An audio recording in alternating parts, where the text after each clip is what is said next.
So this is a product that we use that's a virucidal. It combats the human coronavirus.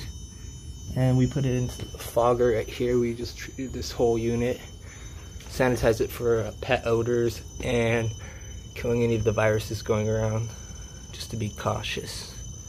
But as far as looking at the labeling, this is basically the amount of water droplet moisture that comes out of the nozzle right here.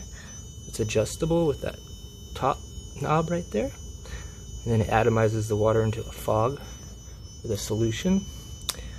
So we have a quarter turn, half turn, 3/4 turn, and 1 turn open. And a quarter turn is what we're going to want to go for, especially with odors, because you want the particles to be as small as possible and then penetrate everything as much as they possibly can.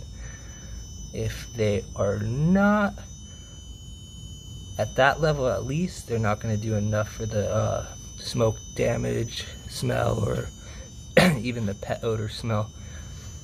Sometimes you want to use a thermal fogger, but really can't use those indoors, especially with the sprinkler system here. So I'm just going to show you how the fogger works since we just finished. So the on button is right here.